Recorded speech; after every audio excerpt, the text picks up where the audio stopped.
अगर आपको आज का एपिसोड पसंद आए तो द ब्लैंक पेज ऑफिशियल को सब्सक्राइब ज़रूर करिएगा और बेल आइकन को प्रेस करना मत भूलिएगा।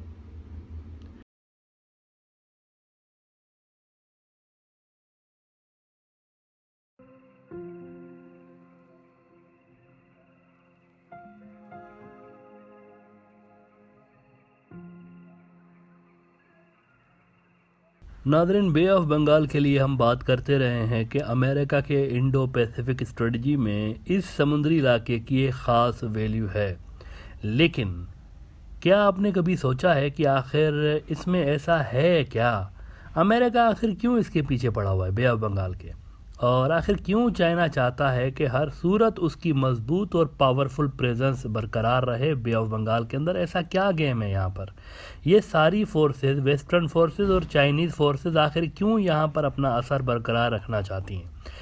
बांग्लादेश की कॉक्सेस बाज़ार बीच जो है ना, ये दुनिया की सबसे बड़ी नेचुरल सी बीच है जो कि तकरीबन 120 किलोमीटर लंबी है। तो क्या इस वजह से बे ऑफ बंगाल अहम है? नहीं। दुनिया के सबसे बड़े मैंग्रोव के जो जंगलात हैं ये बांग्लादेश के अंदर हैं, जो कि बे ऑफ बंगाल के ऊपर वाक़े हैं, डेल्टा एरिया में। तो क्या इस वजह से बे ऑफ बंगाल अहम है इन मुल्कों के लिए? The answer is no. तो फिर ऐसा क्या है आखिर? देखिए, एक बहुत ही इम्पोर्टेंट फैक्टर है, असल में बहुत ही इम्पोर्टेंट फैक्टर है, और उसी फैक्टर की वजह से अमेरिका और चाइना यहाँ पर अपनी इन्फ्लुएंस की लड़ाई लड़ रहे हैं। दुनिया के आधे जो फ्यूल के जहाज़ हैं ना, आधे 50% दुनिया के जो फ्यूल के बहरी जहाज़ हैं, और दुनिया के जो आधे गुड्स से लदे हुए बहरी जहाज़ होते हैं जो कि सामान इधर से उधर लेकर जाते हैं, आधे ऐसे जहाज़ वो बे ऑफ बंगाल से गुजरते हैं। और इनमें चीन जो है ना, वो सबसे बड़ा शेयर रखता है, उसका सबसे बड़ा शेयर होता है इसमें, उसका माल सबसे ज़्यादा, उसका फ्यूल सबसे ज़्यादा यहाँ से गुजर रहा होता है। तो अब आपको समझ में आया कि चाइना क्यों यहाँ पर हर हाल में अपना असर बरकरार रखना चाहता है और अमेरिका क्यों हर हाल में चीन को यहाँ से खदेड़ना चाहता है। Area wise the largest bay in the world, दुनिया की सबसे बड़ी बे जो है ना, वो यही बे ऑफ बंगाल है। इस पे अपना असर बरकरार रखने की लड़ाई आज से नहीं, कई डेकेड से जारी है।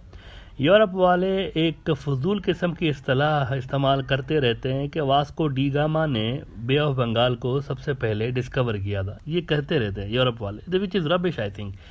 क्योंकि देखें, डिस्कवर करने का क्या मतलब है? यहाँ तो हज़ारों साल से south India, Sri Lanka, Myanmar, Bangladesh के लोग घूमते घामते रहे, ये उन्हीं का रीजन है ना। तो यूरोप के वास्को डी गामा का नाम लेने के पीछे क्या तुक बन सकती है भाई? उसने क्या यहाँ आकर बे ऑफ बंगाल में पानी भर दिया? यानी पहले खुशकी थी, उसने पानी भरकर उसको बे ऑफ बंगाल कर दिया क्या? ये ऐसी बात नहीं है। ये फजूल का एक टर्म यूज़ करते हैं कि वास्को डी गामा ने जो है ना, हमारे वास्को डी गामा ने डिस्कवर किया। अब ये एक यूरोप वालों के अंदर, एक वेस्टर्न जो ब्लॉक है ना, उनके अंदर एक ईगो का मसला है। वो हर बात में अपने लोगों को जो है ना हीरो बना के दिखा रहे होते हैं। बहरहाल, तो सदियों से वेस्ट की नज़र यहाँ पर रही है बे ऑफ बंगाल के ऊपर। बांग्लादेश के अपने लिए भी बे ऑफ बंगाल बहुत इंपॉर्टेंट है, क्योंकि हर साल हज़ारों करोड़ डॉलर्स का जो ट्रेड है बांग्लादेश का समुद्र के ज़रिए इसी बे ऑफ बंगाल के रास्ते होता है। इसलिए ये ज़रूरी है कि बे ऑफ बंगाल में कोई भी ऐसी फोर्स ना आने पाए, अपने पंजे ना गाड़ने पाए जो कि बांग्लादेश के फेवर में ना हो। बांग्लादेश का अपना भी ट्रेड इसी रूट से होता है, और ऐसे में अमेरिका की मिलिट्री प्रेजेंस अपनी यहाँ बनाने के प्रयास जो है ना, चाइना के साथ साथ बांग्लादेश के लिए भी ख़तरनाक हो सकते हैं, क्योंकि बांग्लादेश चाइना के साथ BRI के ग्रुप में है। अगर BRI वालों का असर बे ऑफ बंगाल में कम हुआ तो इसका सीधा सीधा मतलब है कि बांग्लादेश के ऊपर भी इसका असर पड़ेगा। भाई, वो भी उसी ग्रुप में है ना, तो BRI का असर कम होने का मतलब है बे ऑफ बंगाल में कि बांग्लादेश का भी कहीं ना कहीं असर कम हो गया। और अगर ऐसा हो गया तो फिर इसका सीधा सीधा मतलब है कि बांग्लादेश का ट्रेड जो है ना, उस पर बहुत ही इसका गहरा असर पड़ेगा। अच्छा, 2-3 जगह ऐसी हैं इस रीजन के अंदर जहाँ पर अमेरिका जो है ना फ़ौजी अड्डे बनाने की ख्वाहिश रखता है। इसमें 2 अहम जगहें जो हैं, एक तो लक्षद्वीप है इंडिया का, दूसरा जो है वो अंडमान और निकोबार आइलैंड है ना। ये अंडमान और निकोबार आइलैंड जो है ना, इधर ही है बे ऑफ बंगाल के पास। गुज़िश्ता साल अमेरिकन जहाज़ों ने अंडमान और निकोबार आइलैंड्स पर रिफ्यूलिंग भी की है, एक मैसेज दिया है चाइना को कि हम हैं यहाँ पर मित्रों, हम हैं, जागते रहो, वी आर हेयर। तो अमेरिका यहाँ आ सकता है बे ऑफ बंगाल में।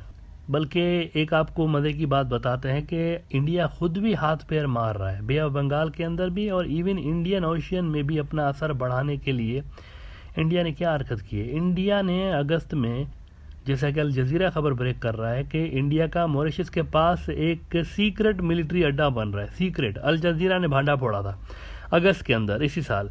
अल जजीरा ने कहा था कि evidence points to secret Indian navy base on Mauritius island. उधर पहुंच गया इंडिया चाइना की वजह से। अफ्रीका जाने वाले रास्तों की तरफ इंडिया अपनी प्रेजेंस बढ़ाना चाहता है चाइना को तंग करने के लिए। इंडिया और यूएस के दरमियान जो पैक्ट्स हुए हैं ना, उसके तहत यूएस इंडिया के मिलिट्री बेसिस यूज़ कर सकता है। तो ये फैक्टर नज़रअंदाज नहीं किया जा सकता कि इंडिया मॉरिशस में बेसिस बना नहीं रहा, अमेरिका उससे बेसिस बनवा रहा है। पीछे अमेरिका है असल में। कोल्ड वार है ना, कोल्ड वार है। कोल्ड वार में जो सुपर पावर्स होती हैं वो अपनी प्रॉक्सीज के ज़रिए यानी इस तरह के काम कर रही होती हैं, उनको यूज़ कर रही होती हैं।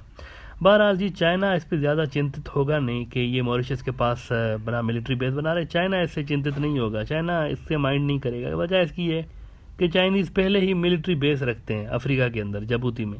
तो इंडिया के इस तरह के ढकोसलों को वो सीरियस नहीं लेंगे वैसे ही। लेकिन बे ऑफ बंगाल में अगर कोई अमेरिकन गड़बड़ होती है तो चाइनीज़ उसको यकीनन सीरियस लेंगे, लिहाजा बे ऑफ बंगाल फ्यूचर में फोकस में रहने वाला है, ख़बरों में रहने वाला है, न्यूज़ में रहने वाला है। और इस बीच इंडिया मुकम्मल तौर पर अटैम्प्ट्स करेगा कि वो अमेरिका की नज़रों में और वेस्ट की नज़रों में बहुत ज़्यादा एक रेलेवेंट मुल्क बन के उभरे, और वो बे ऑफ बंगाल को अपने फ़ायदे के लिए यूज़ करना चाहेगा। वो अपनी मज़ीद इन्फ्लुएंस इसमें पैदा करने की कोशिश करेंगे। इस पर बांग्लादेश को नज़र रखनी चाहिए, शेख हसीना साहिबा को इस पे नज़र रखनी चाहिए। ऑलरेडी एक प्रयास स्टार्ट हो चुके हैं। आपको याद होगा कि अभी इसी साल कुछ महीने पहले इंडिया ने बांग्लादेश के एक बड़े समंदर के इलाके पे कब्जा किया हुआ है। ये जो केस है ये यूएन में चला गया है। बांग्लादेश ने यूएन में जाकर इसकी कंप्लेन की है, लेकिन वापस नहीं लिया बांग्लादेश ने अभी तक। मतलब ये वही इंडिया के पास है। लग रहा है कि अंदर से कुछ ना कुछ बात हो रही है। बाहर से इसकी डिटेल्स मीडिया में ज़्यादा आ नहीं रही कि क्या बना उस केस का, जो इंडिया ने बांग्लादेश का इतना बड़ा समुद्र का इलाका ले लिया हुआ है। वो भी इधर ही है कहीं आसपास बे ऑफ बंगाल के। तो इंडिया कोशिश कर रहा है कि उसका ज़्यादा से ज़्यादा असर हो यहाँ पर। ख़ास तौर पर बे ऑफ बंगाल में जो स्ट्रेटेजिकली अहम लोकेशन है वहाँ पर इंडिया आना चाह रहा है। इंडिया अपने साउथ का जो रीजन है ना उसको, और ये जो ओडिशा और ये इस किस्म की जो इनकी स्टेट्स हैं जो कि बे ऑफ बंगाल के करीब हैं, इनको यूज़ करना चाहता है स्ट्रेटेजिक गेंस हासिल करने के लिए। और अमेरिका को इंडिया ने अपने फौजी अड्डे वैसे ही ऑफर कर रखे हैं अंडमान में भी, और इधर लक्षद्वीप में भी एक इंडिया का एक अड्डा है, मिलिट्री बेस है लक्षद्वीप के अंदर। वो भी इंडिया ने ऑफ़र किया हुआ है यूएस को। और ये सीधा कनेक्ट करता है फिर, अगर यूएस यहाँ पे आ गया, लक्षद्वीप में भी आ गया, इवन लक्षद्वीप है तो नहीं बे ऑफ बंगाल में, लेकिन अगर यहाँ आ जाता है तो इससे यकीनी तौर पर बे ऑफ बंगाल पर असर पड़ेगा। और ये याद रहे कि ये जो इंडो पैसिफिक कमांड बनी हुई है ना अमेरिका, ये समंदरों की ही है, इंडो पैसिफिक समंदरों की ही लड़ाई है। और इस समंदरों की लड़ाई में बे ऑफ बंगाल एक इम्पॉर्टेंट एरिया है। यहाँ पर भी असर बढ़ाने की और यहाँ पर भी अपना इन्फ्लुएंस बढ़ाने की जो एक लड़ाई है वो तेज़ होने जा रही है।